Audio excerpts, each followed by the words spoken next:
네, 아이폰 뒷면을 보시면 항상 이렇게 쓰여 있습니다. 캘리포니아에서 디자인했지만 중국에서 조립했어 라고 말이죠. 게다가 미국, 유럽, 그리고 한국을 포함해서 대부분의 국가는 자국 통화의 가치, 즉 환율을 시장에서 알아서 변동하도록 냅두고 있는 반면에 중국은 정부가 철저하게 통제하고 있습니다. 이게 무슨 말이냐면요, 중국은 정부가 언제든지 원하면 위안화 가치를 엄청 낮춰서 해외에 수출하는 양을 쉽게 늘릴 수 있다는 뜻이죠. 이러니 미국 입장에서는 중국과의 무역을 공정하지 않다고 평가하는 것이죠. 또한 미국의 유리한 보호무역주의를 펼칠수록 수많은 글로벌 기업들이 폭탄 관세를 피하기 위해서 미국의 투자를 늘리게 되기 때문에 미국의 경제지표들과 일자리가 갑작스럽게 큰 폭으로 늘어나게 됩니다. 2020년 11월 3일에 예정된 미국 대통령 선거에서 재선을 노리고 있는 트럼프 입장에서는 꼭 이겨야만 하는 게임이죠. 그런데 사실 많은 분들이 오해하고 계신 부분이 미국의 이전 정권인 오바마 때는 전혀 없었는데 트럼프가 당선된 이후 미국이 갑자기 철벽 같은 보호무역주의를 시작했다고 잘못 알고 계십니다. 여기 세계무역기구의 자료를 보시면 중국을 상대로 한 미국의 보호무역 조치는 조지 부시 때부터 급격하게 증가하기 시작한 것을 확인할 수 있습니다. 이후 버락 오바마 정권 시절에도 상당히 큰 폭으로 늘어났고 트럼프가 당선된 후에 실질적으로 늘어난 보호무역 조치는 상대적으로 적습니다. 다만 워낙에 말투가 공격적이고 유리한 협상을 위해서 가끔 정신이 나갔나 싶을 정도의 발언들을 쏟아내서 그렇지 실질적으로 행정서명을 맞춰서 새롭게 생겨난 조치들은 규모 측면에서 이전 정권들보다 더 약한 수준이죠. 이외에도 트럼프가 중국과의 무역전쟁을 통해서 원하는 것은 여러 가지가 있는데요. 미국 우선주의 정책을 지지하는 상당수의 미국인 지지자들을 자신의 편에 끌어들이는 동시에 특별한 경기부양책 없이 미국 경제지표를 개선시킬 수 있습니다. 트럼프가 미국 대통령으로 당선된 이후 미국 내에 생산 공장을 둔 기업들에는 당근을 주고 주로 해외에서 생산해서 미국으로 수출하는 기업들의 관세 폭탄이라는 책찍을 준 결과 상당수의 글로벌 기업들이 미국에 대규모 투자를 결정하였고 이는 한국 기업들도 예외가 아닙니다. 국내 대기업들이 트럼프의 보호무역주의 행보에 대응하여 미국 투자를 늘리자 트럼프는 미국에서 많은 일자리 창출에 이바지한 한국 기업들에 감사하다 라면서 이들의 오너들은 모두 훌륭한 인물들이고 미국 내 투자를 통해서 일자리 창출에 이바지했다 라고 전했습니다. 이렇게 한국의 삼성, 현대, SK, LG뿐만 아니라 수많은 글로벌 기업들이 미국 내 투자를 늘리자 미국 경제지표들은 거짓말처럼 강하게 상승하기 시작하였습니다. 트럼프가 대통령으로 재임한 것이 2017년 1월부터인데요. 2016년 1.6%까지 하락했던 미국의 GDP 성장률이 지난해 3.2%까지 폭등하였고 최근에는 여전히 2%가 넘는 성장률을 기록 중에 있습니다. 1년의 GDP 규모가 3경원에 육박하는 국가에서 2% 이상의 성장률이 나온다는 것은 정말 대단한 것이죠.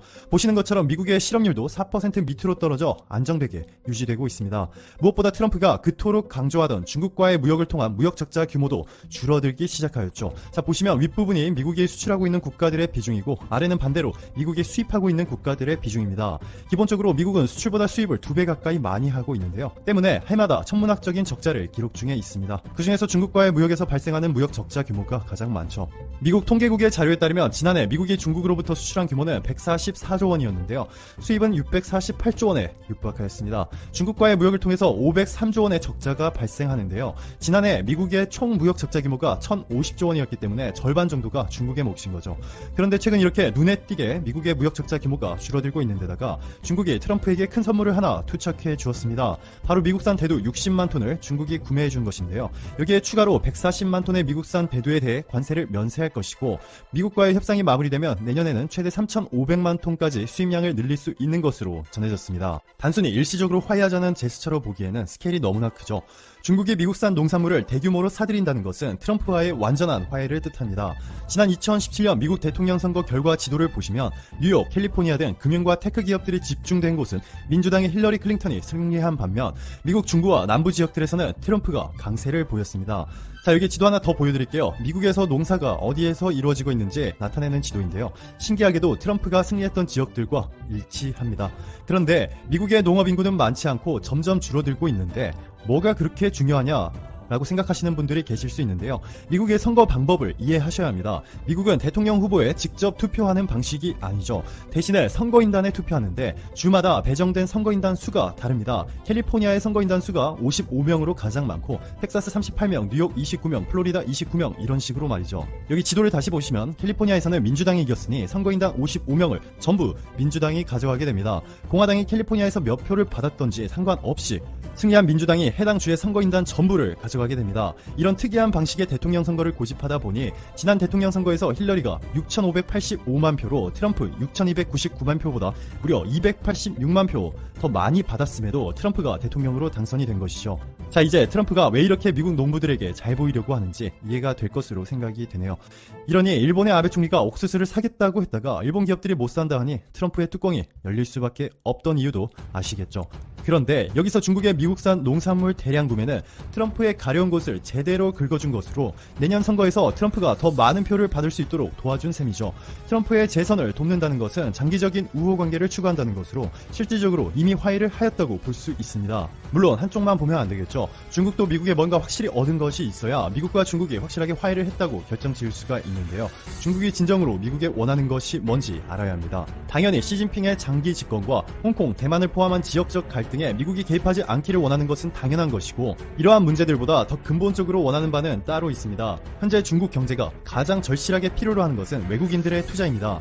지금까지는 오로지 중국 자본을 통해서 이 13억 인구를 보유한 중국 내수 시장에서 눈부신 경제 성장을 이룰 수 있었는데요. 중국의 GDP 성장률은 2014년도 이후 지속적으로 하락하더니 2018년 이후 제대로 폭락 중이죠. 7%는 옛말이고 이제는 6%도 위협받고 있습니다. 새로운 성장 동력을 찾기 위해 중국 정부는 외국인들의 투자 유치를 위해 법까지 완전히 뜯어 고쳐버렸습니다.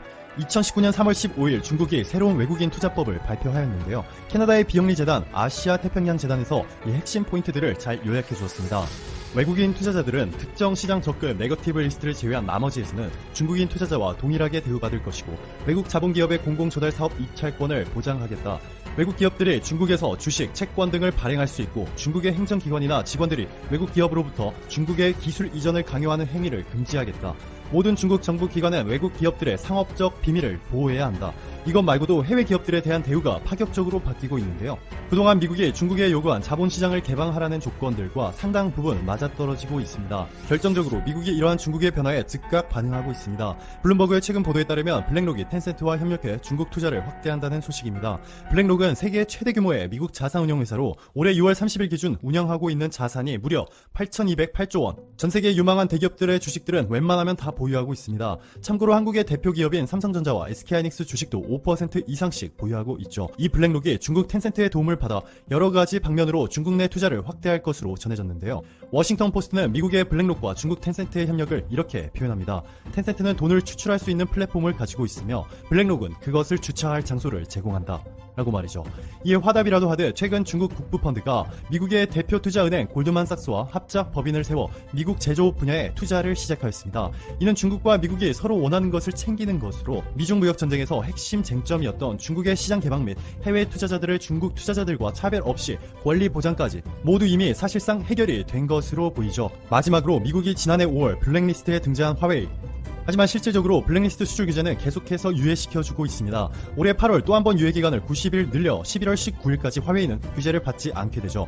또한 미국의 최우방국인 일본, 화웨이와 기존에 거래하고 있었던 50개 일본 주요 기업들 가운데 80%는 거래를 지속하고 있는 것으로 전해졌습니다. 중국과 미국이 여전히 심각한 무역 전쟁을 진행하고 있었다면 화웨이와 거래하는 일본 기업들은 이미 모두 미국의 제재를 받고 쓰러졌어야 정상이겠죠.